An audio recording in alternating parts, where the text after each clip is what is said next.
Cinema title Bengal tiger. Ravi Teja గారికి ఆయన ఎనర్జీకి సరిపోయిన చాలా energetic title. First schedule 2 March start అవుతుంది. తర్వాత ఏప్రిల్ నుంచి కంటిన్యూస్గా ఉండి పోస్ట్ ప్రొడక్షన్ అయ్యి సెప్టెంబర్ అక్టోబర్ ఆ టైంకి మేము రెడీ అవుతాము. సో ఇది first time combination. Very energetic commercial entertainer. Sampath Nandi మాతో ఏమైంది వేల తర్వాత రచ్చ చేసిన తర్వాత ఈ సినిమా. సో అతను కూడాను చాలా talented technician. So I'm sure ప్రజలకి ఈ సినిమా బాగుంటుంది, ఆదర్శిస్తారనుకుంటున్నాను.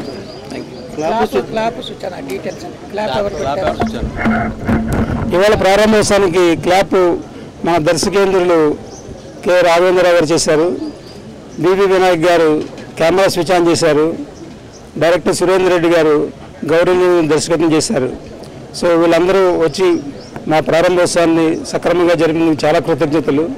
సో ఇంత మా ప్రొడ్యూసర్ గారు మేము కొత్త అయినా సరే పెద్ద పెద్ద వాళ్ళు వచ్చి చేసినందుకు చాలా కృతజ్ఞతలు అన్నమాట. అదేం చెప్పాలి.